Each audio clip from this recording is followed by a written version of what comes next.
She was born in absolute silence. Not the peaceful kind. Not the quiet of sleep or snowfall. This was a silence that terrified even the doctors. Lorenzo De Luca stood at the foot of the hospital bed, his tailored black suit wrinkled for the first time in 20 years, watching his newborn daughter scream without making a sound. Her tiny mouth opened wide. Her face turned red. Her fists trembled. But the room heard nothing. No cry. No wail. No proof she was alive, except the frantic beeping of the heart monitor. The doctor cleared his throat. "I'm sorry, Mr. De Luca," he said carefully. "Your daughter was born deaf." A pause. Long enough for the words to sink in. Long enough for Lorenzo De Luca, the man who controlled Chicago's docks, judges, and blood-soaked streets, to feel something he hadn't felt since childhood. Fear. 6 years later, the city still whispered his name like a prayer and a threat. Lorenzo De Luca. The king of the North Side. The man who ended wars with a nod. But inside the De Luca mansion, silence ruled. Sofia De Luca sat on the Persian rug in the West Wing nursery, stacking wooden blocks by color. Not by size. Not by shape. Color. Blue with blue. Red with red. Yellow carefully separated. Her movements were precise. Controlled. Almost obsessive. She didn't look up when the door opened. She didn't react when her father entered the room. And that hurt more than any bullet ever had. Lorenzo stood there, hands clasped behind his back, watching his daughter like she was a puzzle he couldn't solve, and a mirror he was afraid to look into. She had his dark hair. His sharp jawline. His eyes. But none of his world. Doctors had come and gone. Specialists from Milan, Zurich, Tokyo. They all said the same thing in different languages. She cannot hear. She cannot speak. She may never communicate normally. Normally. That word made Lorenzo's jaw tighten. Normal was a luxury men like him didn't get. Still, this was his daughter. And every day she stayed silent felt like punishment. Downstairs, the mansion buzzed with quiet efficiency. Guards rotated shifts. Phones vibrated with bad news. Money moved. Men disappeared. But none of it reached Sofia. And that scared Lorenzo more than enemies ever could. Because in his world, weakness invited blood. And a silent child was the greatest weakness of all. Rosa Martinez scrubbed the marble hallway floor on her knees when she first noticed it. She wasn't supposed to be there long. The West Wing was restricted. Private. Untouchable. But the head housekeeper had called in sick, and Rosa, quiet, obedient Rosa, had been told to clean wherever the list said. So she cleaned. And as she worked, she heard something odd. Not sound. Rhythm. Tap. Pause. Tap tap. She lifted her head slowly. The door to the nursery was ajar. Inside, the little girl sat on the floor, tapping a wooden block against the rug. Not randomly. Intentionally. Rosa froze. Most people never noticed patterns when they weren't loud. Rosa did. She had learned to. The girl tapped again. Then stopped. Then pressed her palm flat against the floor. Rosa felt it then. A faint vibration. Her chest tightened. She didn't go closer. Didn't speak. Didn't interrupt. She went back to scrubbing. But something had shifted. That night, Lorenzo De Luca sat alone in his study, staring at a glass of untouched whiskey. On his desk lay a file. Black cover. No label. Inside were medical reports, transcripts, surveillance summaries.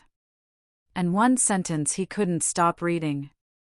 Patient exhibits signs of heightened tactile sensitivity. He slammed the file shut. Bullshit, he muttered. Doctors always tried to soften the truth. The truth was simpler. His daughter was broken. And nothing, no amount of money, violence, or prayer, had fixed her. His phone buzzed.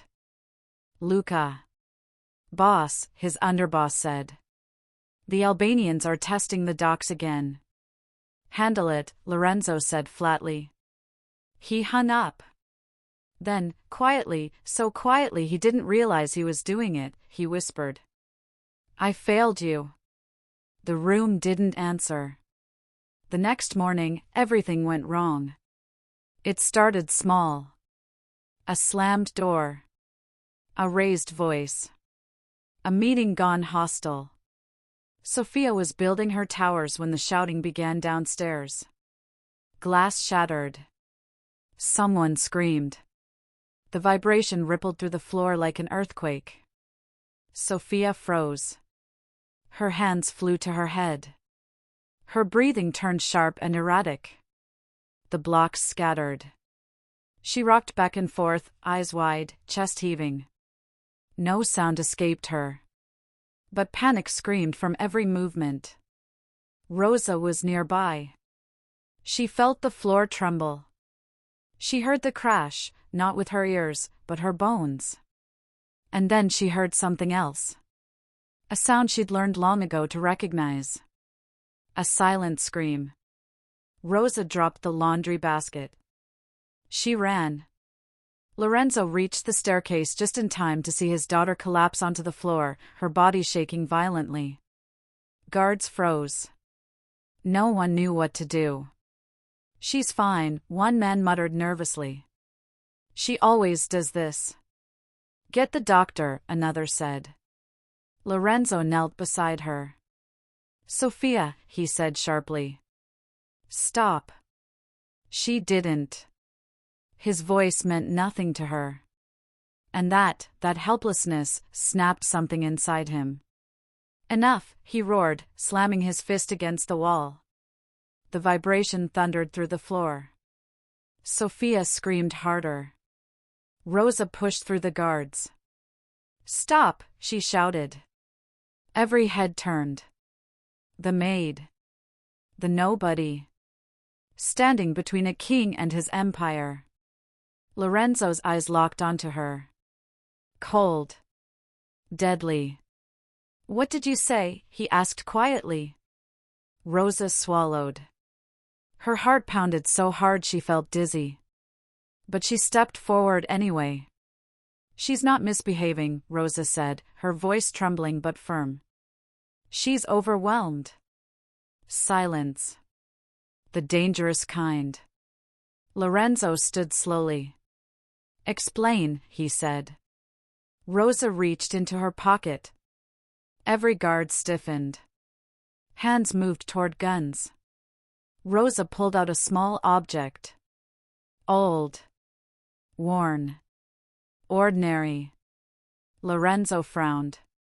What the hell is that? Rosa didn't answer. She dropped to her knees in front of Sophia. And struck the object sharply against the marble floor. A deep, steady vibration filled the air. Rosa pressed it gently against Sophia's collarbone. And everything changed.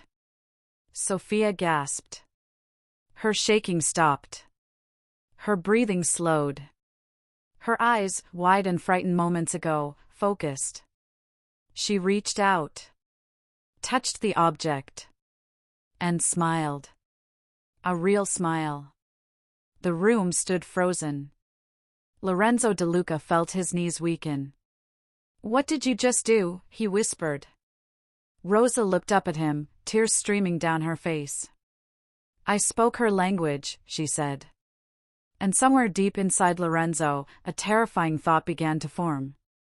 If the maid was right, then the problem was never his daughter. It was him. For a long moment, no one moved. Not the guards. Not the doctors rushing in from the hallway. Not even Lorenzo De Luca himself. They all stared at Sophia. She was calm now. Not sedated. Not restrained. Calm. Her small fingers curled around the strange object in Rosa's hand, a dull, metal instrument no one in the room could name. She pressed it against her chest, then against the floor, then back to her collarbone, her face lit with quiet wonder. Lorenzo felt something crack inside his chest. Not break. Crack. How? He said slowly, his voice rough. Did you do that? Rosa didn't answer right away. She was watching Sophia. Watching the way the child's breathing had slowed. Watching the tension leave her shoulders. Watching the panic drain like water from a broken glass. Only when she was sure Sophia was safe, did Rosa finally look up. It's not sound, she said softly. It's vibration. Lorenzo straightened.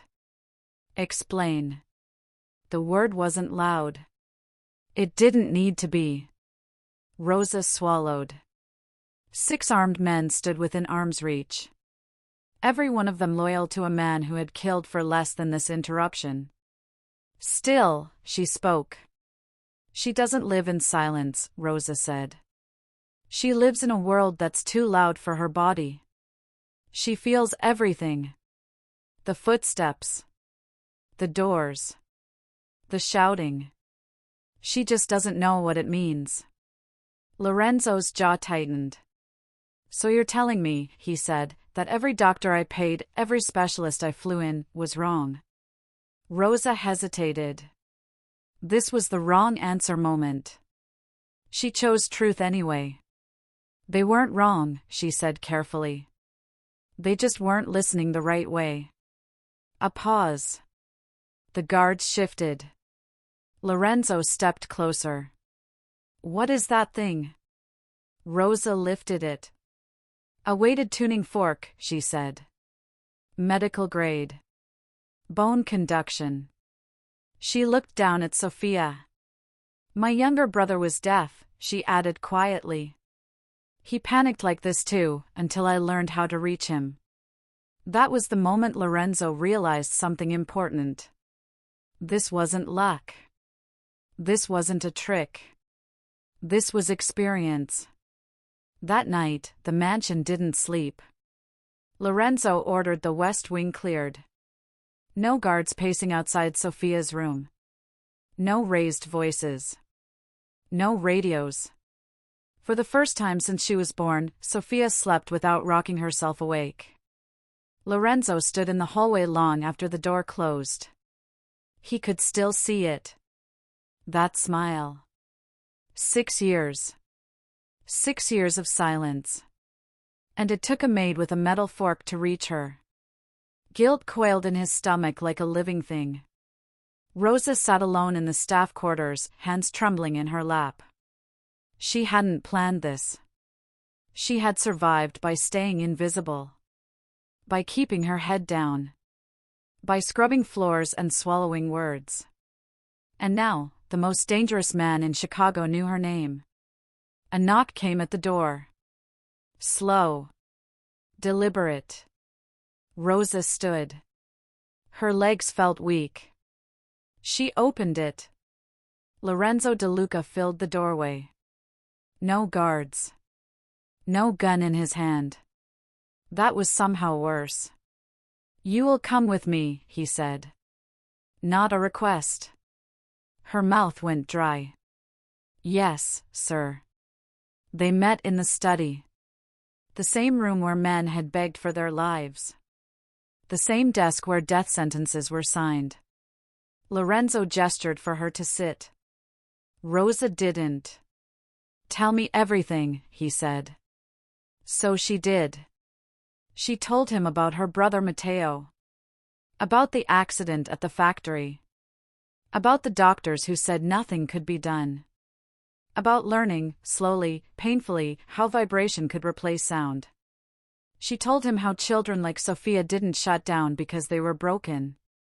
They shut down because the world hurt. When she finished, the room was silent. Lorenzo leaned back in his chair. You knew, he said. Rosa nodded. I suspected. And you didn't say anything. I wasn't asked. He studied her. A dangerous stillness settled over his face. Do you know, he said quietly, how many people would kill to know what you know? Rosa's throat tightened. Yes. Another pause. Then. You will stay. Her breath caught. Sir? You will work for me, Lorenzo continued. Exclusively. You will help my daughter. You will teach her. Rosa shook her head. I can't. You can, he interrupted. And you will. He slid a folder across the desk. Inside, documents, bank statements, legal clearances. Your debts are gone, he said. Your family in Mexico will be protected. You will live on the estate. Rosa stared. This wasn't generosity. It was acquisition. And if I refuse? She asked. Lorenzo leaned forward. His voice dropped. You already know too much. Silence swallowed the room. Rosa closed her eyes. She had spent her life running from danger. Now danger was offering her a job. I'll help Sofia, she said finally. But not your business. Lorenzo smiled thinly. We'll see. The progress was immediate. And terrifying. Sofia learned fast. Too fast.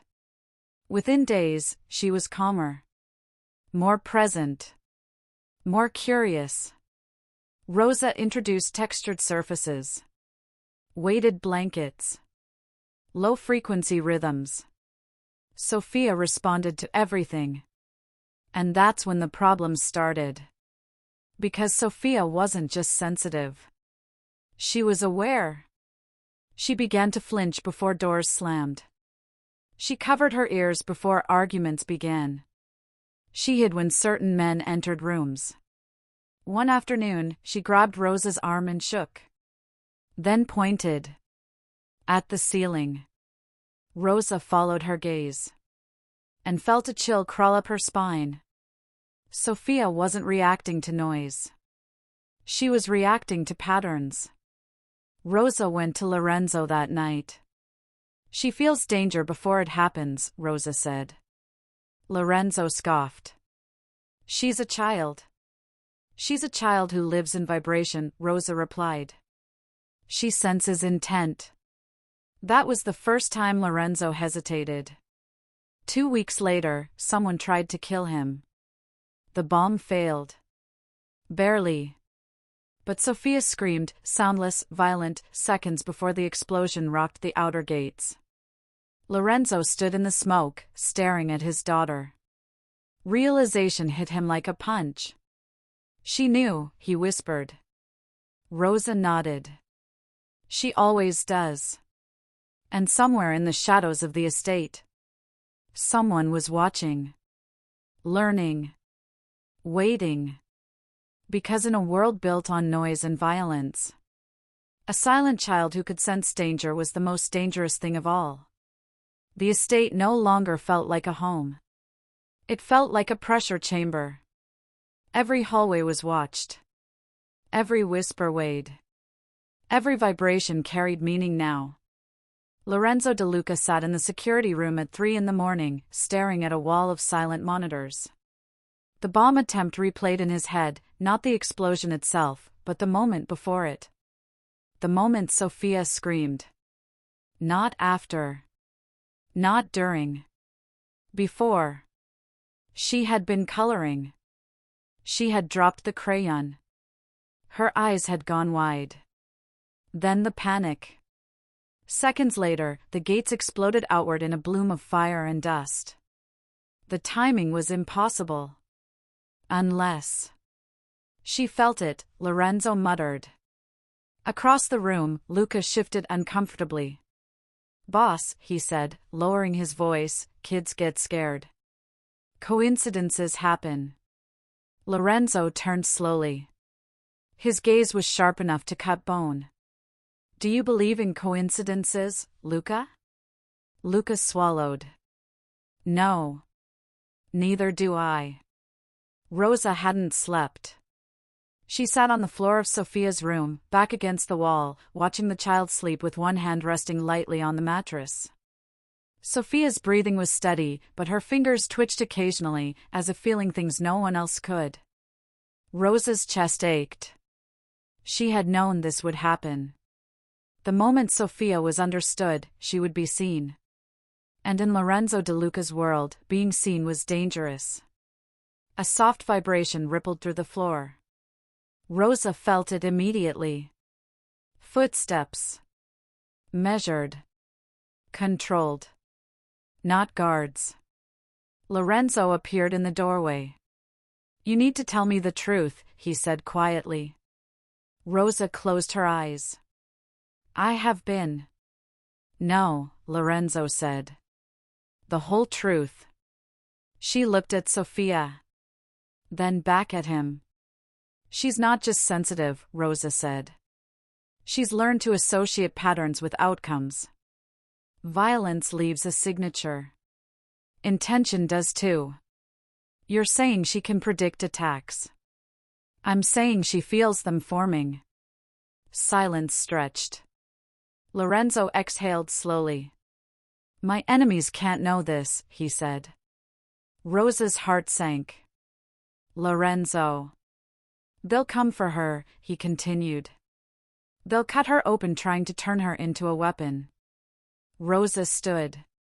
You already are, she said softly. The words landed hard. Lorenzo flinched. For the first time, guilt outweighed anger. The betrayal came from inside. It always does. The first sign was small.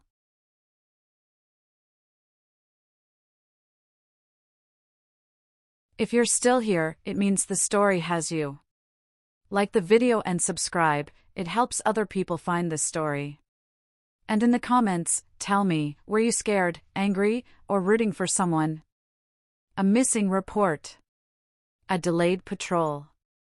A guard in the wrong hallway. Sophia noticed before anyone else.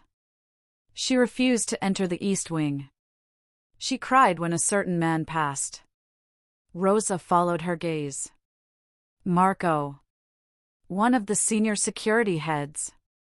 Trusted. Loyal. Family adjacent. Rosa went to Luca. Watch him, she said. Quietly. Luca frowned. That's a serious accusation. So is treason. 2 nights later, Luca came back pale. He's been signaling, Luca said. Low-frequency taps through the service tunnels. Old code. Lorenzo's hands curled into fists. Who's he talking to? Luca hesitated. The Russo Syndicate. The room went cold. Sophia stopped sleeping. She clung to Rosa constantly now. Every vibration startled her. Every shadow felt wrong. Rosa tried everything. Weighted blankets. Deep pressure holds. Low hums against bone. Nothing worked. Because the danger wasn't passing. It was closing in. One afternoon, Sophia grabbed Rosa's hand and pressed it against the floor. Hard. Her eyes were frantic. Then she signed clumsily. Bad. Close. Rosa's breath caught. She ran. The shot missed Lorenzo by inches. The bullet shattered glass, slicing through the air where his head had been moments before. Chaos erupted. Guards fired back. People screamed. Rosa tackled Sophia to the ground, shielding her. Lorenzo rolled behind a pillar, gun raised. Find the shooter, he roared. Sophia was shaking violently. Her body locked in terror. Rosa pulled out the tuning fork, struck it, pressed it to Sophia's chest. The vibration cut through the panic. Sophia gasped. Then she pointed up to the balcony, where Marco stood frozen, weapon slipping from his hand. The silence afterward was suffocating. Lorenzo stared at Marco, at his daughter, at the truth he could no longer deny. Marco died quickly. Lorenzo didn't watch. He couldn't. Instead, he sat alone in the study, head in his hands. "I did this," he whispered. Rosa stood nearby, silent. "My life," Lorenzo said hoarsely, "taught her to survive violence. That's all she knows." Rosa's voice was gentle. "She can learn something else." Lorenzo looked up. "Like what?" Rosa met his eyes. "Safety." That night, Lorenzo made a decision. One that would cost him everything. He called a meeting. The inner circle only. "I'm stepping back," he announced. Effective immediately. Gasps. Protests. Fear. "The family continues," Lorenzo said. "But my daughter comes first." Outside the room, Sophia pressed her hand to the wall. She felt the shift. Power realigning. And somewhere far away, someone else felt it too. Someone who would not let Lorenzo walk away. Because silence may protect. But it also paints a target. The city didn't believe in Lorenzo De Luca's retreat. Men like him didn't walk away. They were carried out in boxes. The first warning came quietly. Too quietly.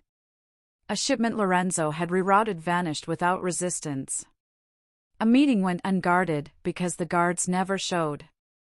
A safe house went dark. Sophia felt it before the reports arrived. She woke screaming, soundless, raw, clawing at Rosa's shirt like she was drowning. Rosa pressed the tuning fork to her chest. Nothing. The vibration didn't soothe her this time. Rosa's blood ran cold. "Lorenzo," she said later, voice shaking, "they're not circling anymore." "They're coming," Lorenzo replied. The Russos moved fast. They always had. Within 48 hours, 3 De Luca allies were dead. Not shot. Executed. Publicly. A message. Lorenzo stared at the photos without blinking. This was his fault. He had promised Sophia safety. And instead, he had painted a bullseye on her small, silent heart. Rosa found the note taped beneath her mattress. "You don't belong here." No signature. No threat. Just truth. That night, she packed 2 changes of clothes. Her documents. The tuning fork. She stood in the doorway of Sophia's room, watching the child sleep. If she stayed, she'd be killed. If she left. Sophia stirred. Her eyes opened. She reached out. Rosa broke. The kidnapping happened at dawn. No alarms. No explosions. Just stillness. Sophia was gone. The bed was empty. The window open. Rosa screamed. Lorenzo arrived seconds later, gun in hand. He didn't shout. He didn't rage. He went still. The most dangerous state of all. "They took her," Rosa whispered. Lorenzo nodded once. "They won't hurt her," he said. Rosa shook her head. "They will." He looked at her. And for the first time, he looked afraid. The call came an hour later. A single phone. A single voice. "You step down," the Russo boss said calmly. "You disappear. Or the child does." Lorenzo closed his eyes. "I already stepped down." "Not enough." Rosa listened from the corner. Sophia was alone, surrounded by men who spoke in violence, who didn't understand silence. Rosa made her choice. She took a car. No guards. No weapons. Just the tuning fork in her pocket. Lorenzo caught her at the gate. "Where are you going?" "To her." "You'll die." Rosa met his eyes. "So will she if I don't." A long pause. Then Lorenzo stepped aside. "Bring her home," he said. "I will," Rosa promised, even though she didn't know if she could. The warehouse smelled like oil and rust. Rosa felt it the moment she stepped inside. Sophia was somewhere below. She could feel her panic in the vibrations under her feet. Rosa moved slowly. Carefully. She struck the tuning fork. Pressed it to the metal railing. The vibration traveled. A signal. Sophia answered. A faint, rhythmic tapping. Rosa followed it. Heart pounding. At the bottom level, she saw her. Tied to a chair. Eyes wide. Unharmed. For now. The Russo men laughed when Rosa stepped forward. "A maid?" one sneered. Rosa didn't answer. She knelt. Struck the fork. Pressed it to Sophia's chest. The panic eased. The room went quiet. And in that silence, gunshots rang out. Lorenzo had arrived. Chaos exploded. Rosa shielded Sophia as bullets tore through steel. Lorenzo fought like a man with nothing left to lose. Because he didn't. Not anymore. They escaped. Barely. Blood soaked Lorenzo's sleeve. Sophia clung to him, trembling but alive. As they drove into the night, Rosa looked back at the burning warehouse. She felt it then. The aftershock. This wasn't over. The Russos would not stop. And neither would the consequences. Silence followed them home. Not the peaceful kind. The kind that listens. The kind that waits. The DeLuca estate stood intact, but it no longer felt impenetrable. The illusion had shattered. Everyone inside knew it. Guards walked slower. Voices dropped. Doors closed more gently than before, as if the walls themselves were afraid of being heard. Sophia slept for 12 hours straight. No nightmares. No panic. Rosa sat beside her bed the entire time, afraid that if she looked away, even for a second, the world would take her again. Lorenzo stood in the doorway. Watching. Bleeding. The doctor tried to pull him away. He refused. "She promised," he said hoarsely. "I promised." The Russos didn't retaliate immediately.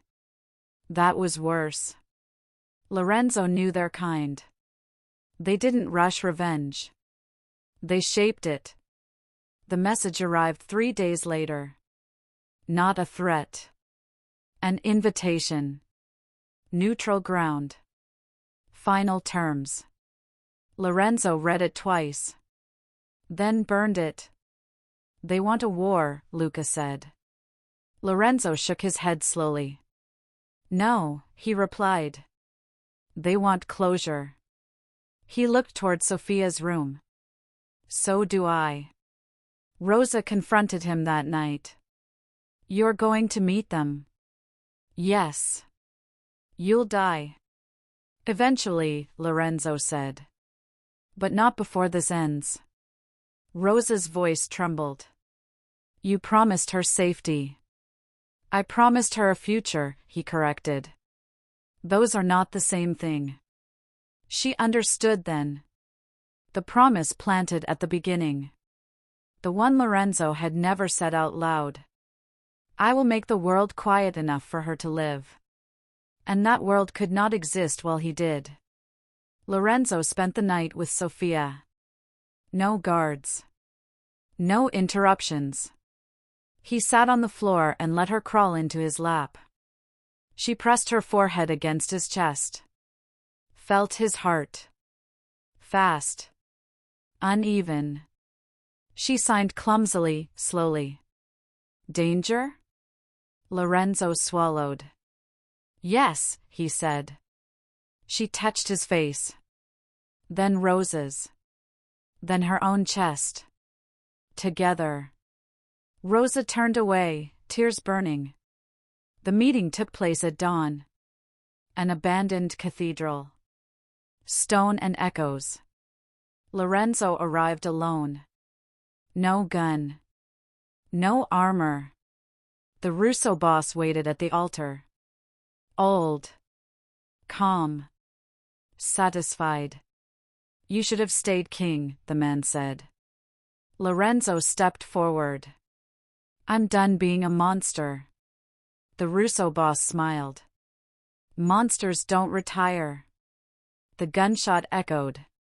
Once. Clean. Lorenzo fell. By the time Rosa arrived, it was over. No body. No witnesses. Just blood soaking into stone older than any empire.